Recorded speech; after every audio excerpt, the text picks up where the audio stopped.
Welcome back to Movies TV Man. Of course, you can follow me on Twitter at Movies TV Man, and welcome to Tuesday's edition of the DCEU Daily. Well. It's amazing how the world is sleeping on me and my socials. I mean, you guys, girls, and everybody else, no matter how you identify, because you're all welcome on my platforms, you know, you should be going to tell everyone that this is the platform that keeps you informed about the truth about the entertainment industry. Now, for quite a while now, I've been telling you that Patty Jenkins isn't a very good director. She had her hand held during Wonder Woman 2017 by Zack Snyder. She proved what a hack she was with Wonder Woman 84. Now, before the release of Wonder Woman 84, she did a short video announcing that Kathleen Kennedy had tapped her to do a Star Wars movie, Star Wars Rogue Squadron. Her father was a pilot. She used to fly out with her father. This was a dream job for her. This was amazing. This was just before when we thought she was a great director, and we believed that she was the driving force of the first Wonder Woman film. We now understand differently. Let's read the article, because this is huge. And if you're wondering why I'm talking about Star Wars, well, Patty Jenkins has directed 2 DCEU movies. So this is very relevant to the DCEU. So we're going with this headline. Star Wars Rogue Squadron movie delayed, release date unclear. Now, I'll give you my full opinion about this situation after this article. The start of production on upcoming Star Wars movie Rogue Squadron has been delayed due to scheduling issues on the part of director Patty Jenkins. Itchy beard, and Henry Cavill really didn't have a moustache in Justice League, by Chris Agar of Screen Rant.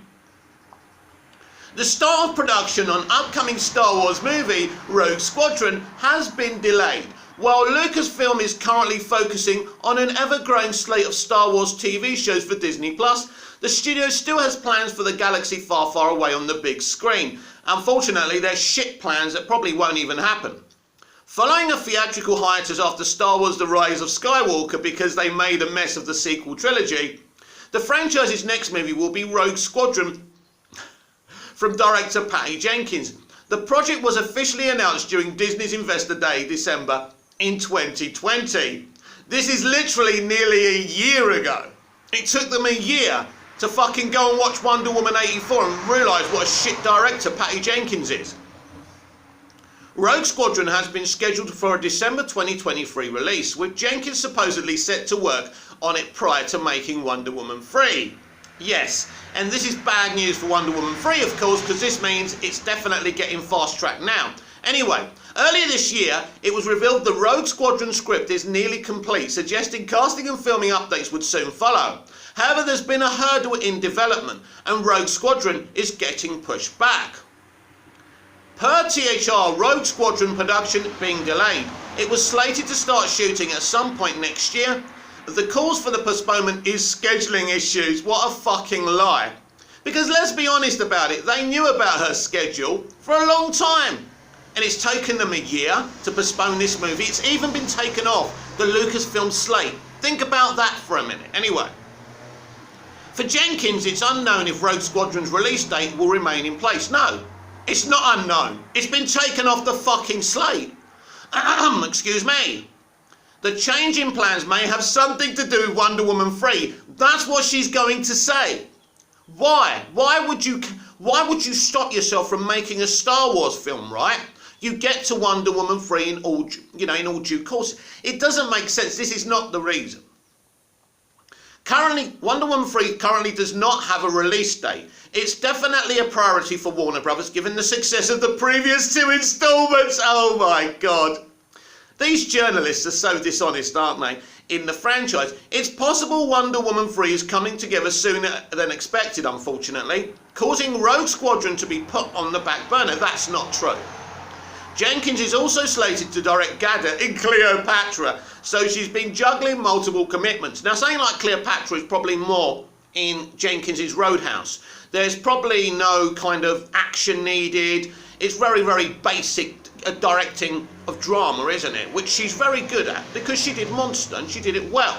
But she just doesn't have the technical directorial ability to make a Star Wars movie.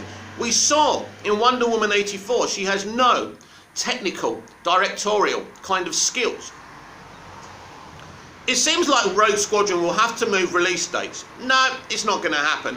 If cameras won't be able to start rolling in 2022, which they won't, it'll be difficult for the Star Wars movie to hit theatres in 2023. It's not going to happen. This means the franchise's big screen hiatus may go on a little longer than anticipated, unless perhaps Kevin Feige's Star Wars movie or Taika Waititi's Star Wars movie goes on the fast track and can take Rogue Squadron's place. The good news is Star Wars can afford an extended break from the big screen thanks to its presence on the TV. The Book of Boba Fett comes out this December, with Obi-Wan Kenobi, the one we're really looking forward to unless they SJW that as well.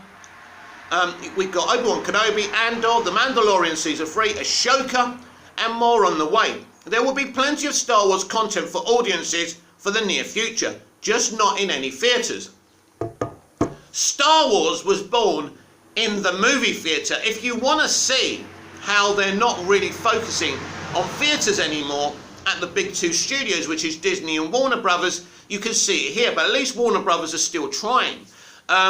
But, you know, their day and date kind of shows their priorities. Anyway, so what's the truth of this situation? The truth of this situation is that Patty Jenkins obviously just couldn't make this film. She hasn't got the skill to make a Star Wars film.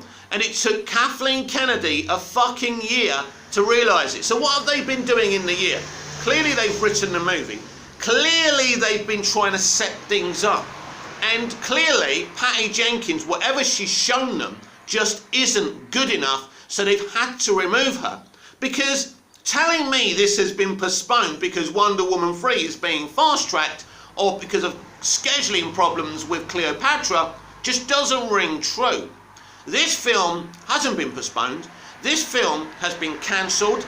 This film has been put on the back burner. This film will probably never happen.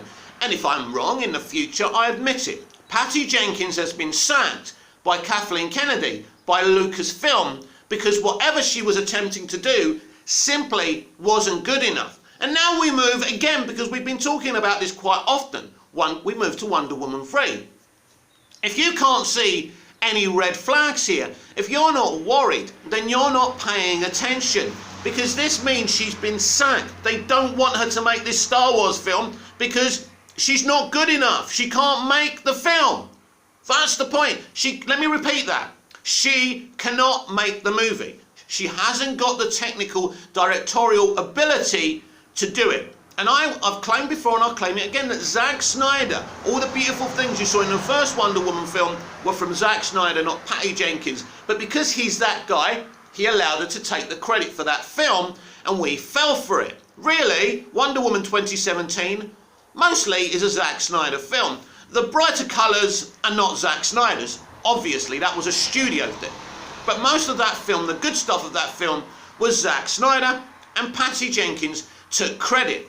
So the whole world has been under this illusion that Patty Jenkins is this brilliant auteur director. But apart from Monster, and a couple of Game of Thrones episodes, has she done Game of Thrones? I don't even know. She simply isn't good enough. Now, Michelle McLaren was going to make a great Wonder Woman movie. I think her name's Michelle McLaren. And the studio didn't like her. Another choice from Zack Snyder. I actually think Jenkins, I believe this, Jenkins wasn't a Zack Snyder choice, like we all believe. I think Jenkins was a studio choice. And there lies the problem. Jenkins was a Jeff Johns choice. This is why she always says she gets on with Jeff Johns so well. It's all coming apparent now. So we have a situation where if she's allowed to make this Wonder Woman 3 movie, and it looks like she's going to be allowed to continue to fail upwards. I mean, they're showing us with her and Linda Carter walking down the Hollywood Boulevard, laughing like they're best mates. It's bullshit. So Jenkins knew that Rogue Squadron was a no-go probably before DC Fandom even happened of this year. So it's interesting how things happen. It's a bit like Ava DuVernay. 1 minute she's an elite writer-director. Now she's doing Naomi on the CW. This is what happens when these people are exposed. Now, it's interesting because I talk about my socials not getting much interaction and people not realising how much my ear is in this industry. You don't have to be famous or popular or elite to have knowledge within the industry. I write and direct and perform in my own place here in Cyprus. I've been in a reality show. I spent 6 months in Hollywood. I know people and I hear things from people that I know. And I made a prediction to you that Wonder Woman 3, she would be removed from it due to creative differences and scheduling. Now I was wrong about that. Instead of that happening with Wonder Woman 3, it happened with Rogue Squadron. So in a roundabout way, I was right. I never thought Kennedy would remove her from the movie. Now, it's a very colourful explanation because it's all to do with scheduling. Listen, comment down below. Hit the like button. Let me know. Do you believe this film has been postponed and it will be shot in the future? Or do you believe there's more chance of a Rian Johnson Star Wars trilogy than Patty Jenkins' Rogue Squadron? Please let me know. But she should not be making blockbusters. And it's about to be announced that Wonder Woman 3 is going to be fast-tracked. They're about to give you a release date. It will be 2023. They will start shooting in 2022. Basically, they're shooting this film, Wonder Woman 3, where she was supposed to be shooting Rogue Squadron on those dates. It's obvious. Then she'll probably do Cleopatra, if they don't remove her from Cleopatra. But I told you all of this. I told you once Wonder Woman 84 came out, you would see Jenkins removed from projects she was announced for, because once people realised she simply wasn't good enough and she was a calamity. So I kind of knew this would happen. I knew she would be removed from Rogue Squadron. I thought she would be removed from Wonder Woman 3 as well, but it doesn't seem to be happening because it's Warner Brothers, isn't it? They don't see a disaster before it happens. So I told you, after Wonder Woman 84 was released, that you would see this happening, and I was right. I really, really fear for Wonder Woman 3. It's just reached me that former Quantum Leap actor Dean Stockwell, who played Al Calavici in Quantum Leap, has died. I'm very sad to hear this. You know, his performance, Dean's performance as Al, alongside the fabulous Scott Bakula on Quantum Leap, could make a bad day better. Quantum Leap was such a great show. And both those actors, you know, it was just them. They were the only two regulars on the show. And their energy and their craft and their art was beautiful. Now, there's still a chance of a Quantum Leap reboot now, or a relaunch. And I hope that happens with Scott Bakula. But it will be without Dean Stockwell if that happens. So R.I.P. Dean Stockwell. He was an absolute legend. Now back to today's DCEU Daily. Now, the young man... Now, I've got to be careful. I better not call him a young man because I don't know how he identifies as. But an actor on Eternals called Barry Keoghan, I think his name is, has been rumoured to cameo as the Joker in Matt Reeves' The Batman. This is absolutely not true. I think someone who went and saw Eternals said, oh, he would make a really good Joker. Let me make up some, you know, bullshit. So you can take this to the bank. It's absolutely not happening. Whether this actor could make a good Joker or a bad Joker, it's not happening. I mean, it's not someone I would cast for the Joker. I'm still convinced that Joaquin Phoenix will reprise his role as the Joker in a small cameo in the climax of Matt Reeves' The Batman. We're just going to have to wait and see. Have to wait till March to see who's right and who's wrong. Right. Dwayne Johnson shares his reaction to early Black Adam cut. Dwayne Johnson has seen a very rough cut of Black Adam and he's pleased with the direction things are moving in, even if he isn't quite satisfied. By Rachel Abernathy of Screen Rant.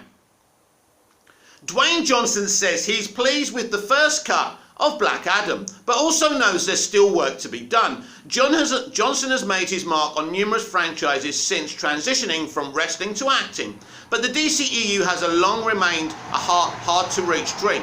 Since 2008, Johnson has tried to get a movie centred on all-powerful villain turned anti-hero Black Adam made, and even after being officially cast in the role in 2014, it took some time before he could actually play him.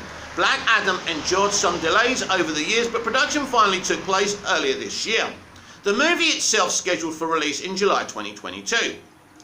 Black Adam will explore the titular character's origins as a slave who rises to power and overthrows those who oppressed him.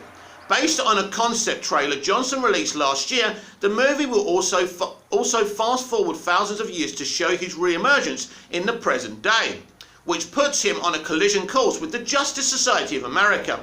The heroic team will be played by Noah Centineo, Aldous Hodge, Quintessa Swindell and Pierce Brosnan. Meanwhile, Black Adam also stars Sarah Shahi in a mysterious role that's heavily rumoured to be Adriana Tomas. Johnson has been making the rounds promoting his new Netflix movie Red Notice, and he couldn't resist sharing some Black Adam teases while talking to Collider. The actor has seen an early cut of the movie, and he revealed his reaction to what director Jaime Collet-Serra has cooked up so far. Johnson said, "I think we're in a really good place. I think now's the time where we take our time, yet there has to be some expediency to it because we do have to have the movie ready by next summer. I think Jaime delivered a great first cut, and you know Black Adam is the kind of movie that from the beginning it had the makings and the bones to be something unique. It all started, I think, with the ambition, but then it all started with our director Jaime Collet-Serra, and I think that he's an ambitious director. He again comes from that coda of very talented Spanish filmmakers who want to get in and want to disrupt industry and disrupt craft, and he does it, I think, in such a great way. I also like that at this point of the cut there is a clear and defining anchor to Black Adam's code, and I think that's really important as we look to build out the character, as we look to build out the franchise, as we also look to build out the JSA and introduce them and launch them properly as well." Interesting. I'm happy yet not satisfied. We will continue to put work in, and the teaser that we showed about 3 weeks ago, it was a good indicator of what's to come. Wow, because that teaser at DC Fandom 2021 was dark and it was brutal and it was a little bit edgy, and I liked that, and it dispersed the myth that Walter Hamada is trying to make the DCEU into the MCU, because the MCU, everybody, is yesterday's news, but you people just don't know it yet. Just like the stuff I've been saying about Patty Jenkins is coming true, and I said it a fucking year ago, and now you're realising that old Mick isn't just some insignificant little butt squat with a few subscribers and a few viewers and a few interactions here and there on my socials. I know what's going on. There is still plenty of time for Collet-Serra to perfect Black Adam, but it sounds like things are off to a good start for the DCEU movie. Johnson clearly trusts his director's judgment, having already worked with him on Disney's Jungle Cruise, although, let's be honest, Jungle Cruise is one thing and the DCEU Black Adam is another, but I have faith in the director. Superhero movies are incredibly common these days, so Johnson's belief that Black Adam will be something unique, that Collet-Serra will disrupt the style, bodes well for the entire project. One just has to hope it can live up to expectations. Well, superhero fans and movie fans these days have big expectations, and it's hard to make those expectations a reality, but the Snyder Cut did it, so hopefully this film can do it as well. Johnson unveiled the first Black Adam trailer last month at DC Fandom, and even though it revealed very little of his anti-hero, it did go a long way in establishing his power. Presumably a more complete trailer won't arrive for a few months, especially since the movie itself is only in the early stages of editing. As Johnson said, he isn't yet satisfied with their Black Adam is at so far. So let's say that again, he's not satisfied with where Black Adam is at so far. Still, there's so much work to be done. Nevertheless, this is a promising beginning for a movie that has the power to upend the DCEU order. It will likely be well worth the wait. I have very big confidence, huge confidence in this director and 7 Bucks Productions and The Rock, of course. I think they're great, I think he's great, and the teaser tells you what they want to do. Marketing tells you what a movie wants to do. Whether you like that teaser or not, that's what you're going to get. And what I saw from the Black Adam teaser is very, very promising, everyone. And I'm looking forward to this movie. I'm telling you to be hyped for it. For me, it's my joint favourite kind of footage we got at DC Fandom, along with the Batman. So I'm very excited for this movie. I think this is the film that's really going to hit it out the park. I think, and I'm saying something huge here, this could be one of the most successful, most popular, loved DCEU films of 2022. I suppose we're just going to have to wait and see. I really am fascinated about this Superman 78 graphic novel that they're doing over at DC. Yes, we spoke about it a little bit yesterday, but Screen Rant are telling us some new things about it. And I think this is interesting. And as I predicted yesterday, this could be a vehicle for Brandon Routh. But maybe this is not just a theory. Maybe this is why these graphic novels are actually happening. But let's check this out. Superman 78 establishes Hawkman in Christopher Reeve movie canon. Now, how awesome is that? DC's Superman 78 continues Christopher Reeve and Richard Donner's Superman canon, adding alien heroes Hawkman and Hawkgirl to the expanded continuity by Sean Corley of Screen Rant.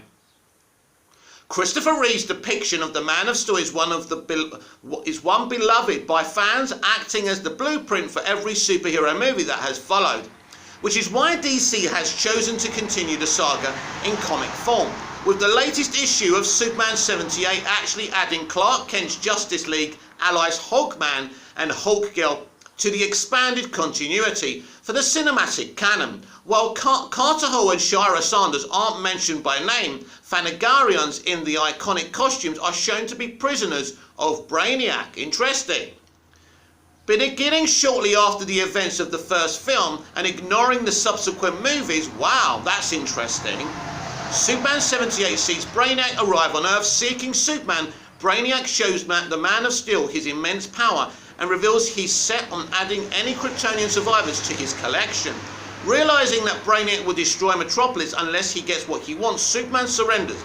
Meanwhile, Lex Luthor, now out on parole, has struck an alliance with Brainiac, but Luthor clearly has his own agenda in Superman 78-3, written by Robert Venditti with art by Wilfredo Torres, colours by Jordi Belair, and letters by Dave Lamphere. Superman, now on board Brainiac's ship, makes a stunning discovery. Brainiac sees himself as a collector and a cataloguer, roaming the universe in his ship for any specimens that might interest him. Brainiac has been known to abduct whole cities at a time, shrinking them down and storing them in glass bottles. As he wanders Brainiac's ship, the Man of Steel gets a good look at some of the alien cities. Brainiac has collected. One bottle in particular catches his attention. As he looks in, he sees captives from Thanagar, the homeworld of Hawkman. Superman looks closer and sees two Thanagarians that seem to be stand-ins for Hawkman and Hawkgirl. The duo's costumes are traditional Thanagarian dress, so it's hard to say for sure. But the positioning of the characters who look like Carter and Shira invites the reader to assume these are the specific alien heroes they know and love. Even though the Superman does not know this race, he's still horrified by what he sees. Before he can do anything to help liberate the bottled cities, Brainiac begins torturing him. Superman 78 respects the spirit of the first film, celebrating everything that made it great. At the same time, the book is moving the story forward by introducing characters who appear in the comics to the mix. Brainiac is obviously the biggest addition, but the title has given shout-outs to other non-Superman characters too. Cord Industries, headed by Ted Cord, the Blue Beetle, was name-checked in a previous issue, and now Thanagarians have been introduced to the mix. It's no surprise that the comic would include Hawkman, as writer Robert Venditti only recently concluded a celebrated comic run with the hero. While it is possible these mentions could simply be fun shout-outs, they could also be foreshadowing these characters' relevance to the narrative. Superman could liberate the captives and lead them against Brainiac. Perhaps the two Thanagarians Superman saw close up stay on Earth fighting crime. Even if this scenario does not play out, it's a fun cameo that teases what a cinematic DC mythos would have looked like by the standards of 1978. Superman 78 continued to build on the blocks Christopher Reeve and director Richard Donner laid down, introducing characters and concepts such as Hawkman and Hawkgirl to delight comics and movie fans alike. And this is very, very interesting. By the way, I'm getting into these comics. They're very good. They're very good. I can only think that Dick Donner and Chris Reeve would be so proud of this, because it doesn't disrespect what they do. The tone and the colours are all there. All the drawings look like those actors as well. So it's great. But what if they're actually doing this to be adapted? Now, yesterday I discussed about Brandon Routh doing this, them adapting these comics into live action movies or limited series, and having Brandon Routh as Christopher Reeve's Superman, because of course he's already been in Superman Returns as that Superman. Now, Superman 78 pretty much is not getting involved with Superman 2 and beyond. It's giving us other adventures. Now, what's interesting about Superman 2, it doesn't really contradict that other things couldn't have happened beforehand, because we don't really know how long after Superman the movie, Superman 2 kicks off. So this is a very, very clever way of doing it. Of course, those movies couldn't bring up stuff like Brainiac and the stories they're telling here. Now, Ilya Salkind, who he and his father basically were the production company who made and invested in the first 3 Superman movies, actually wrote kind of this big script, and then Brainiac was going to come down, Supergirl was going to come down, things like that.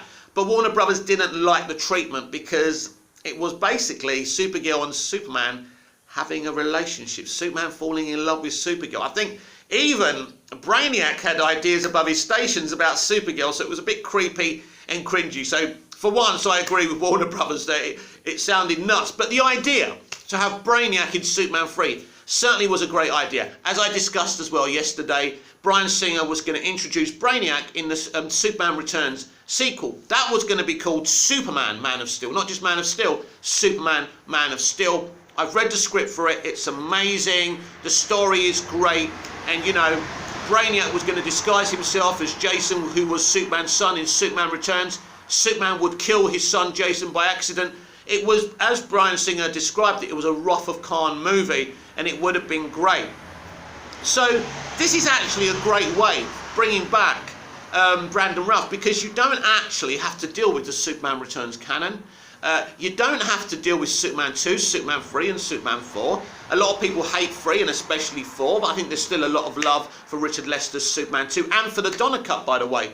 But this is a very intelligent way of doing it. You can have adventures pre that. And if you want, you can say 2, 3 and 4 are canon, or you can just put them there and don't worry about it. Just don't worry about it, right? And just continue the saga like that. Superman 2, 3 and 4 are Elseworld movies, right? And Brandon Routh is actually continuing Superman 78 straight off the bat. He hasn't left to go to Krypton to see if it still exists or any of that bullshit. And, you know, does the world still need Superman? None of that stuff, even though there's a special place in my heart for Superman Returns. Don't get me wrong, this is not Superman Returns slander. This would give us the Superman fans and the Brandon Routh Superman fans especially, something we've always wanted, him to return as Superman. He is the Christopher Reeve Superman. If you read these comics, if you read these volumes of this graphic novel, you will say, fucking hell, Brandon Routh would be perfect. Recast Lex, recast Lois. You probably need to recast Perry as well. Jimmy Olsen, I think Sam Huntington's a bit too old for Jimmy Olsen, but there's some great young actors right now as well who would be brilliant. So, as I said yesterday, I think this is the way to go. Now, this doesn't mean I don't want Henry Cavill to reprise his role, but that's on a different Earth. As I said yesterday, this is the beauty of the multiverse strategy. You can have more than one Superman. You can have Val Zod. You can have Ta-Nehisi Coates and J.J. Abrams' Superman. On different Earths, you can have Brandon Routh's Christopher Reeve Superman. And you can have them all. So I think this could be a thing where they're setting this up to see if people would buy it. Now, if this ever gets announced, people, you know what people are going to say? Well, Superman Returns didn't work. Why should this? Why are you obsessed with the Reeve era? But that's what I'm just saying to you. It's not this or that. You are all from the this or that era. It doesn't have to be one thing or that. We can have Brandon Routh's Christopher Reeve Superman. We can have Henry Cavill's Superman. We can have Ta-Nehisi Coates' J.J. Abrams' Superman. We can have Michael B. Jordan's Val Zod's Superman. We can have Superman front and centre, like we're going to have, like next year, Batman front and centre. Matt Reeves, Robert Pattinson's the Batman. Michael Keaton's the Batman. Ben Affleck's Batman. They're both in the Flash movie as well. So if Batman can be front and centre, so should his elder statesman and the best superhero ever invented, Superman. And again, please comment down below. I'd love to know if you'd like this graphic novel in all these volumes adapted for Brandon Routh's Christopher Reeve's Superman. If this ever happens, I'd say, inject it in my veins, baby. Take my money now. This has been the DCEU Daily. I'm Mick, your host with the most. Just ask your girlfriends and your wives. Please like, share, comment, especially subscribe. Hit the notification bell so you never miss this perfection. And I'll be back, of course, tomorrow for even more DCEU Daily. Until then, goodbye. Bye for now. See you later on Twitter @MoviesTVMad. You know, it's fun there.